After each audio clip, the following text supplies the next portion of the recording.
한 주도 평안히 보내셨습니까? 네, 힘겨운 한 주 한 주를 보내고 있지만 오늘 이 예배가 우리 사랑하는 성도들에게 한 줄기 빛과 같은, 그리고 하나님 주시는 위로와 소망을 경험하는 귀한 시간이 되기를 간절히 바랍니다. 우리 예수사님 기도하셨지만 긴 싸움에서 지치지 않았으면 좋겠습니다. 그리고 오히려 이 시간을 통해서 하나님 나라에 대한 소망이 우리에게 있기를 바라고요. 그리고 또 다른 무엇이 아니라 정말 하나님께서 주시는 위로, 그리고 하나님을 더 가까이 할 수 있는 그런 귀한 시간들이 될 수 있었으면 좋겠습니다. 네, 우리 같이 인사하겠습니다. 잘 오셨습니다. 반갑습니다. 우리 같이 인사할까요? 네. 본문의 말씀 의지해서 증언이라는 제목으로 말씀을 좀 전하도록 하겠습니다. 우리가 함께 나누고 있는 요한복음을 보면 참 여러 가지 사건들이 계속 나옵니다.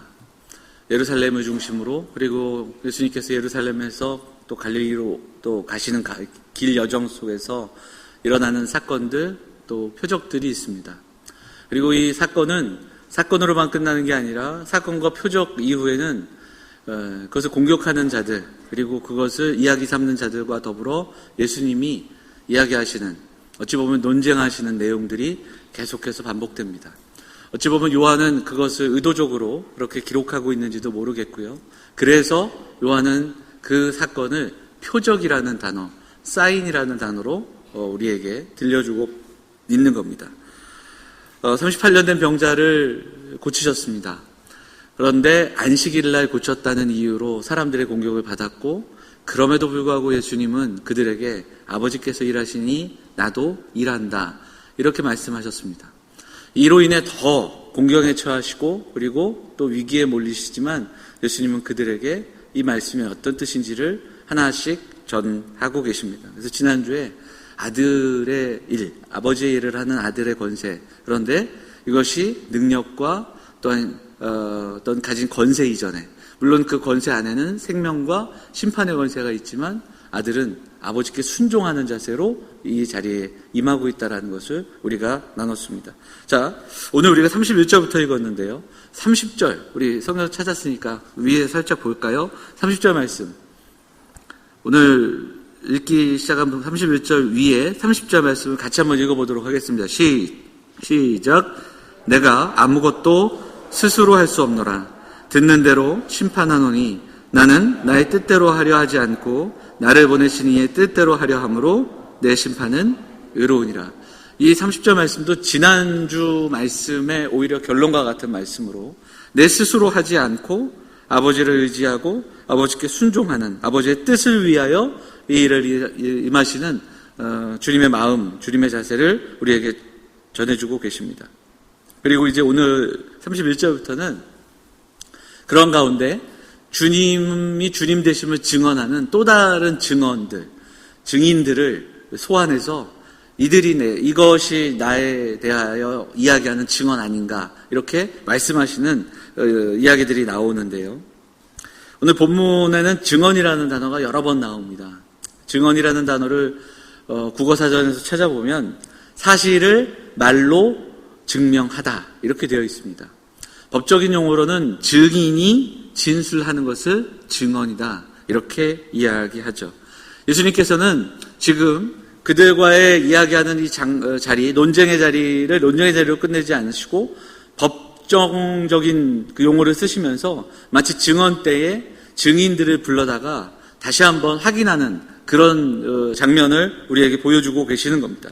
또 다른 증인의 이야기.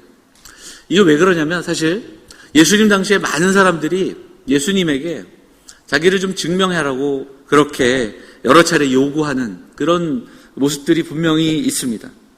그들이 기대했던 것이 있습니다. 그들이 원했던 것이 있습니다. 그리고 그것을 채워주기를 원했습니다. 대표적인 것이 기적입니다. 하나의 기적을 행하면 또 다른 기적을 원했고, 예수님의 능력을 보여달라고 그렇게 여러 차례 원하는 장면들이 있습니다. 우리 이제 6장에서 살펴보게 되겠지만 예수님이 오병이어를 행하신 이후에 정말 많은 사람들이 구름대와 같이 예수님께 몰려듭니다. 그런데 중요한 것은 기적을 보면 그들이 정말 예수님이 누구신지를 깨닫는가? 그렇지 않습니다. 더 큰 기적을 원하고 또 다른 기적, 나를 원한 기적을 원합니다. 사실 자기를 증명하는 것, 자기를 입증하라는 건 예수님만 경험하신 게 아니라 오늘을 살아가는 우리도, 우리가 살아가는 세상은 끊임없이 우리에게 자기가 누구인지를 증명해내라고 그렇게 우리의 능력을 한번 확인하고자 하는 그런 일들이 많습니다. 직장 생활이 그렇고요. 또 학교 다닐 때 시험을 보는데 그것도 역시 마찬가지 맥락이 아닌가 그런 생각도 해보게 됩니다.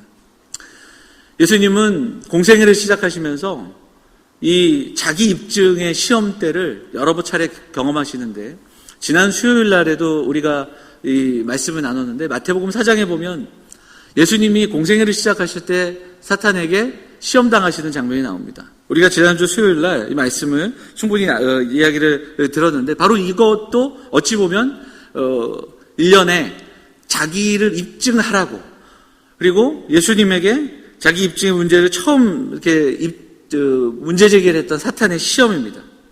돌이 떡이 되게 하고 성전에서 뛰어내리면 천사들이 수종들게 하고 그리고 온 세상의 영광을 마치 얻을 수 있는 것처럼 그렇게 시험했던 그 장면. 스스로를 증명해내라 그렇게 이야기합니다. 근데 그 이야기는 하나님의 일을 하고 하나님의 뜻을 이루고자 이렇게 애쓰는, 그러니까 오늘 말씀 읽었던 30절 말씀처럼 스스로 무언가를 하는 게 아니라 아버지의 뜻, 아버지의 일을 이루시기 위해서 정말 몸부림치며 그 길을 걸어가시는 주님 앞에 네가 가진 능력을 남용해라, 네가 가진 능력으로 너를 입증해라, 이렇게 끊임없이 유혹하는 것이 사탄의 유혹이었다는 겁니다. 하나님의 일, 하나님의 뜻과 상관없이 자기의 존재를 증명하고 확인하고 드러내라. 이 시험이 바로 사탄의 시험이었습니다. 돌을 떡으로 만들면 정말 사람들이 많이 놀라겠죠. 하지만 정작 그것이 예수님이 가지고 계신 어떤 신비한 능력을 보여주는 것일 수는 있지만 그게 예수님 오신 이유도 아니고요. 그리고 예수님이 하신 일과는 어찌 보면 조금 거리가 먼. 예수님은 끊임없이 일들을 통해 예수님의 공생애를 통해 사람들을 설득하시거나 예수님이 가지신 능력을 보여주시거나 그리고 또 증명하러 오신 그런 모습들이 아닙니다. 이해시키고 감동시키려고 애쓰시지도 않았다라는 겁니다. 그리고 실제로 수많은 일들이 있었지만 그 일들을 통해서 사람들이 잘 예수님을 바라보지 못했습니다. 심지어는 제자들도 예수님이 누구신지 잘 알지 못했습니다. 예수님에 대해 깨닫고 예수님을 보게 된 것은 십자가 사건 이후에, 부활 이후에 주님이 그들에게 또한 설명하시고 또한 보이시고 그리고 말씀하셨고 그리고 성령 충만함을 받은 후 그들이 예수님과 함께 했던 그 모든 일들이 어떤 의미였는지 그리고 하나님의 뜻을 깨닫는 그런 과정이 복음서와 사도행전에 나오기 때문입니다. 자, 이제 오늘 본문을 좀 보면서 그 증언을 좀 살펴보도록 하겠습니다. 자, 31절 같이 한번 읽어볼까요? 같이 읽겠습니다. 시작. 내가 만일 나를 위하여 증언하면 내 증언은 참되지 아니하되. 내가 나를 증언하는 것은 참되지 않다. 이 한 구절만으로 우리가 이 뜻을 다 이해할 수는 없는데 이 그 구절은 유대인들이 알고 있는 유대인들의 율법적인 어떤 배경을 이해하면 이게 어떤 의미인지를 조금은 이해할 수 있습니다. 율법, 유대인의 법정은 어떤 내용이 있냐면 자기를 증언할 수가 없었습니다. 또 하나가 증인이 한 명이면 안 됩니다. 자, 신명기 19장 말씀 한번 읽어보도록 할게요. 19장 15절 같이 한번 볼까요? 같이 읽겠습니다. 시작. 사람이 아무 악이든지 무릇 범한 죄는 한 증인으로만 정할 것이 아니요 두 증인의 입으로나 세 증인의 입으로 그 사건을 확정할 것이며 이렇게 되어 있죠. 그러니까 증인이 한 명만으로도 되는 것이 아니라 둘, 셋 증인의 증언이 필요했던 겁니다. 어찌 보면 이것을 염두에 두고 하시는 말씀이에요. 나를 위하여 내가 증언하면 내 증언만으로는 안 된다는 거예요. 그러면서 예수님은 예수님을 증언했던 몇 가지의 몇몇 사람들, 몇 가지의 일들을 말씀하고 있습니다. 오늘 그 중에 두 가지를 좀 살펴보고 다음 주에 나머지를 보도록 할 텐데요. 첫째는 세례 요한입니다. 세례 요한의 증언을 말씀하고 있습니다. 자, 33절, 우리 33절 한번 보도록 하겠습니다. 같이 한번 볼까요? 33절 시작. 너희가 요한에게 사람을 보내매 요한이 진리에 대하여 증언하였느니라 이렇게 말씀합니다. 여기서 요한은 세례 요한입니다. 세례 요한은 유대인들의 기대와 주목을 받던 사람이었습니다. 그는 심지어 메시아가 아닌가 이렇게 사람들에게 또한 사람들이 착각할 정도였던 사람이었습니다. 제사장 가문이었습니다. 그런데 그 자리를 떠나 성전을 떠나 광야에서 당시에 구별된 삶 그리고 또한 종교인들을 오히려 폭로하고 죄와 위선을 책망하고 회개를 촉구했던 선지자를 보면서 많은 사람들이 요단강을 찾아가 회개의 세례를 받던 때였습니다. 요한복음 1장을 나눌 때 세례 요한이 스스로 이야기했던 나는 광야에 외치는 자의 소리라고 이야기했던 고백이 있습니다. 예수님을 증언하는 소리였고요. 그 빛을 증언하는 등불이다. 예수님의 길을 예비했고 많은 사람들의 마음을 준비시켰고 예수님을 영접하게 예비했던 사람이었습니다. 물론 오늘 본문에도 나오지만 세례 요한의 증언만으로는 충분하지 않습니다. 사람의 증언이었기 때문이고 그리고 그 짧은 인생, 짧은 증언만으로 주님을 온전하게 증거할 수는 없었습니다. 오늘 본문의 표현대로 이렇게 비추자면 비추이는 등불이지만 잠시 비추이는 등불이었습니다. 하지만 우리가 오늘 다시 한번 먼저 기억해야 할 것은 세례 요한을 통해 오늘을 살아가는 우리의 모습을 한번 돌아보고 우리도 좀 도전을 받아야 합니다. 세례 요한은 자신의 삶을 다해 예수 그리스도의 길을 예비했던 사람입니다. 그리고 목숨을 다해 몸과 마음을 다해 예수님을 가리키는 이정표가 되었던 사람입니다. 성도들이 고백해야 하는 기도 그리고 우리가 묵상해야 되는 그 기도 가운데 하나는 세례 요한의 증언이 불충분했고 그것만으로는 되지 않았을지라도 하지만 짧은 그리고 잠시 비추이는 등불이었을지라도 우리도 한 번뿐인 인생 그리고 잠시 비추이는 등불일지라도 그 인생을 포기해서는 안 된다는 사실입니다.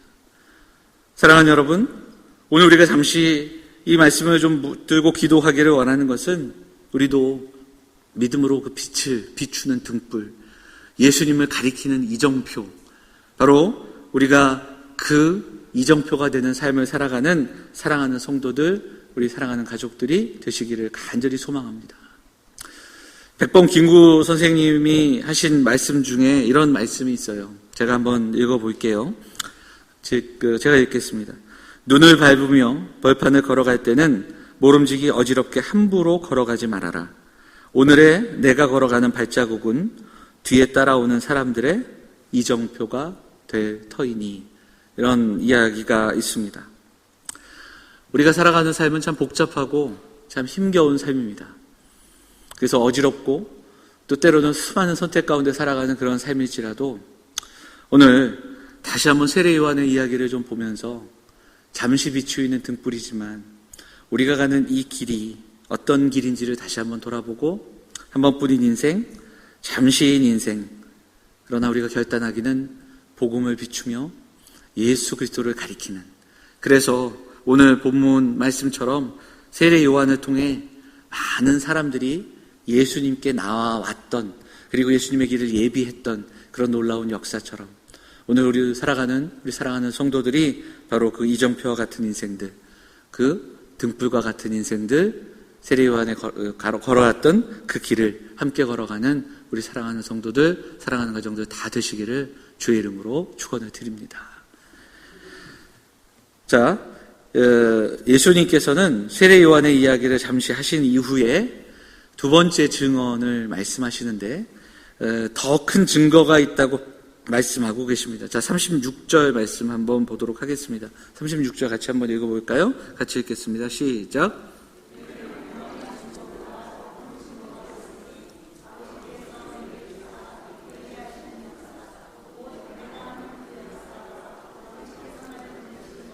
나를 위하여 증언하는 것이라, 이렇게 되어 있습니다. 자, 요한의 증거보다 큰 증거가 있습니다. 근데 그것이 무엇입니까? 예수님이 하시는 일입니다. 예수님이 지금 하고 계시는 아버지의 일입니다. 그 일을 통해 아버지의 뜻을 증언하고 계시는 겁니다. 제가 번역본을 좀 찾아보니까 표준세 번역이 이 36절을 좀 바꿔서 이렇게 번역을 합니다. 우리 같이 한 번 더 읽어보도록 하겠습니다. 같이 한번 읽어볼까요? 시작. 그러나 나에게는 요한의 증언보다 더 큰 증언이 있다.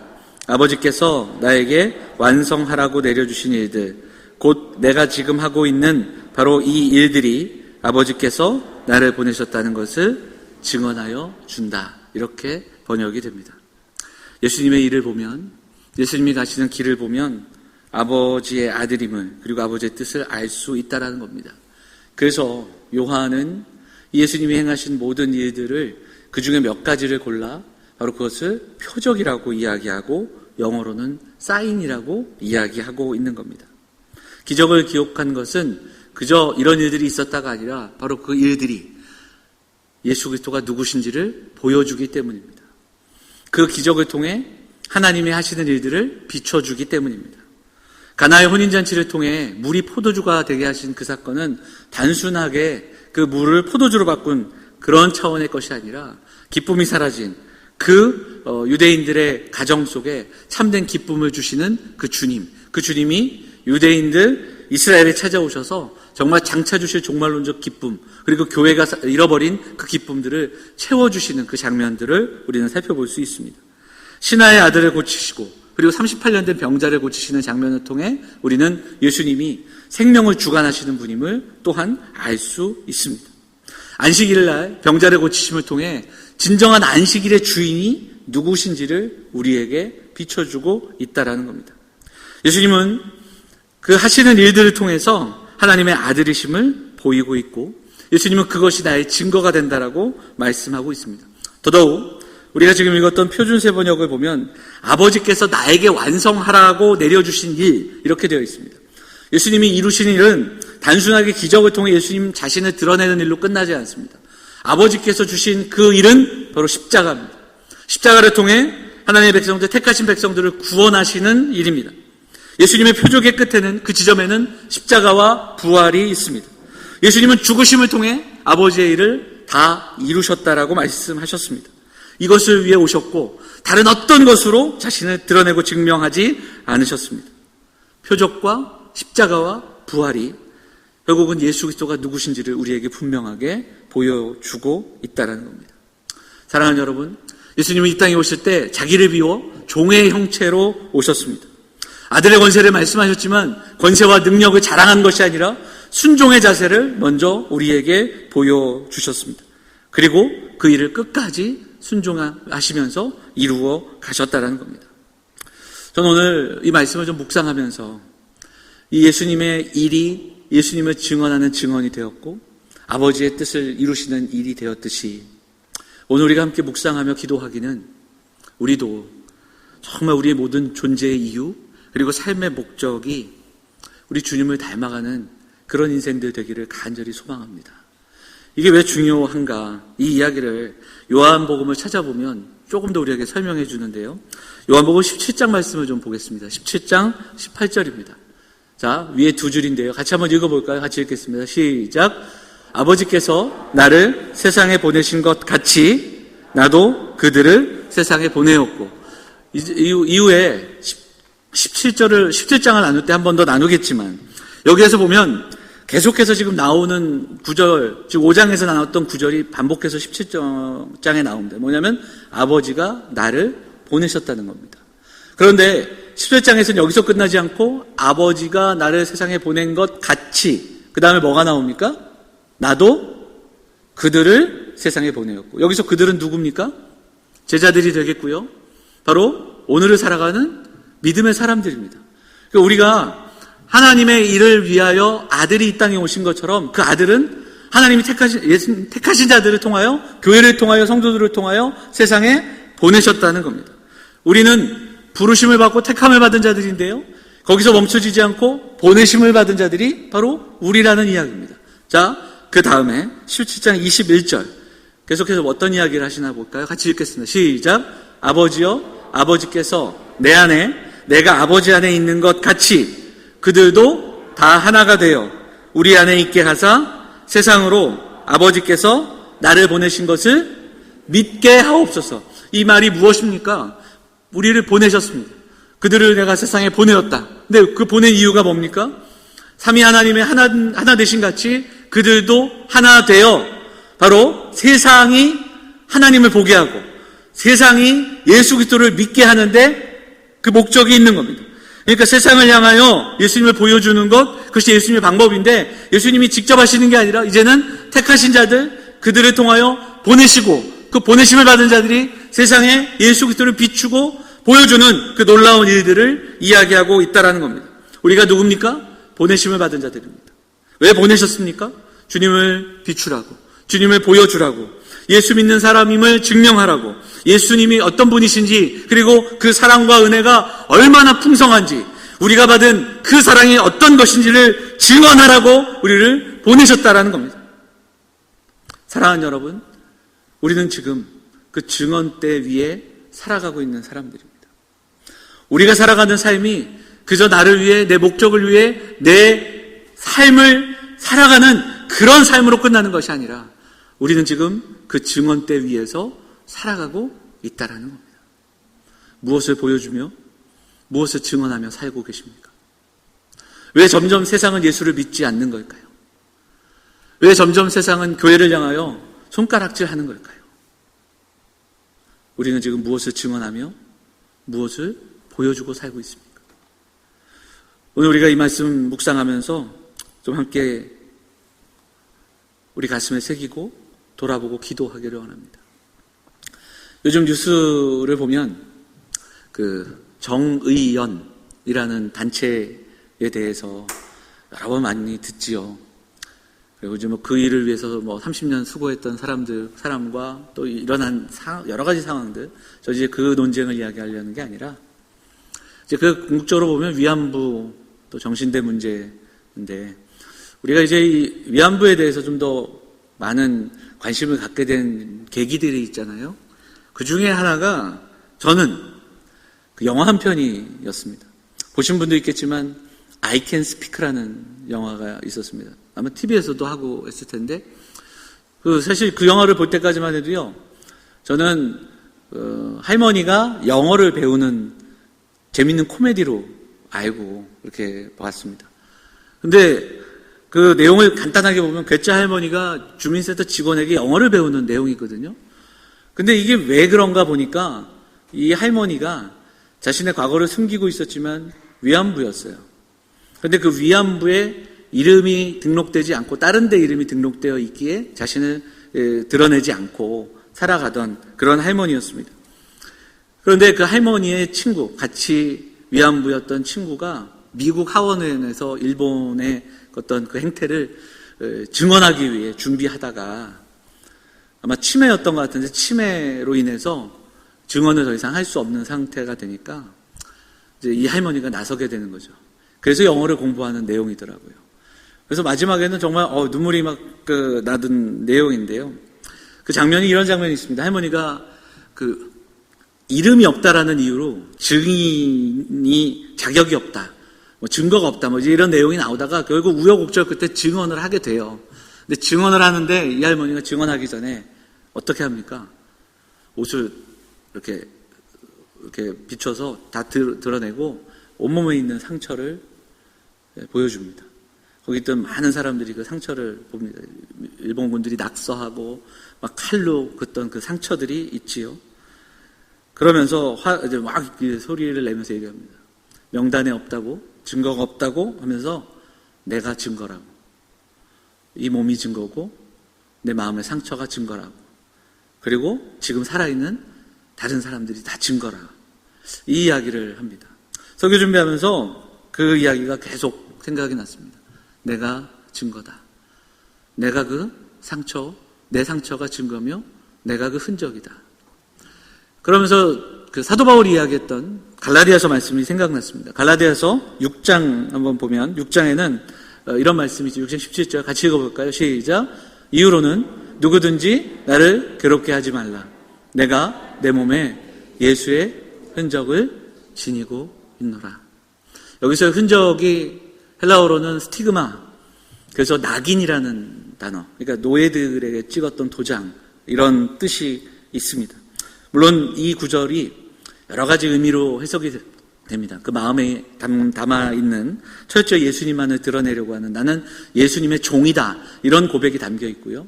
그리고 또 다른 면에서는 실제적으로 바울이 수많은 전도여행을 하면서 겪게 됐던 아픔, 그리고 상처, 그 몸의 질병, 이런 것도 포함되지 않겠는가, 이렇게 이야기해 볼 수 있습니다. 상처이지만 그 상처가 상처로 끝나는 것이 아니라 흔적, 그리고 또한 증거가 된 바울의 삶이 있었습니다. 할머니가 고백했던 것처럼 다른 무엇이 아니라 내가 증거다. 사도 바울도 지금 그 이야기를 하고 있습니다. 내 삶이 내가 그 예수 그리스도의 흔적이며 증거다, 이렇게 말씀하고 있다라는 겁니다. 사랑하는 여러분, 오늘 이 아침에 우리가 말씀 붙들고 좀 기억하고 기도하기를 원합니다. 우리에게는 어떤 예수의 흔적이 남아있는지, 우리 삶은 어떤 흔적으로 어떤 증거로 살아가고 있는지 돌아볼 수 있는 저와 여러분, 우리 이 아침이 되기를 바랍니다. 우리가 살아가는 삶이, 우리의 존재가 바로 그 증언이 되는 삶이 되기를 바랍니다. 우리가 믿는 그 도리, 우리가 믿는 복음에 대한 확실한 증언이 우리의 삶이 되기를 간절히 소망합니다. 그 일을 위해서 주님이 우리를 불러주셨습니다. 그리고 택하시고 교회 삼아주시고 성도로 부르시고 우리를 세상에 보내셨습니다. 사랑하는 우리 영암의 성도들이 예수의 흔적이 되고 예수의 증거가 되는 귀한 믿음의 사람들 되시기를 축복합니다. 한 번도 겪어보지 못한 힘든 시간들을 보내고 있고 두렵고 막막한 시간을 보내지만 우리가 살아가고 있는 이 자리가 결국은 예수 그리스도를 증언하는 증언대라는 사실을 결코 잊지 마시고 세상을 두려워하지 말고 환경과 상황에 무너지기 이전에 우리도 세례요한처럼 우리의 작은 걸음을 통해 우리의 뒤를 따라오는 많은 이들에게 이정표가 되는 귀한 사람들, 우리의 믿음의 길을 통해 우리와 또 다른 이들과 다음 세대들이 예수께 나아올 수 있는 이정표가 되는 귀한 인생들 되기를 원합니다. 점점 예수를 믿지 않습니다. 세상은 하나님이 없다고 이야기합니다. 왜 그럴까? 도대체 이유가 뭘까? 우리가 정직하게 돌아봐야 합니다. 우리는 그분을 보여주고 있는가? 우리는 그분을 바라보는 이정표가 되고 있는가? 우리의 삶은 증언하는 삶이 되고 있는가? 하나님의 사랑, 하나님의 은혜가 얼마나 깊고 넓은지, 그리고 또한 증명해내며 하나님 나라의 소망이 얼마나 귀한지를 보여줄 수 있는 사람들, 내 삶이 증언의 삶임을 날마다 기억하며 예수의 흔적으로, 예수의 증인대로 증언대에서 살아가시는 우리 사랑하는 영암의 성도들, 사랑하는 가정들 다 되시기를 주의 이름으로 축원을 드립니다. 우리 말씀 기억하면서 우리 찬송 한 장하고 기도하겠습니다. 나는 오늘도 가네. 우리 같이 찬송하겠습니다.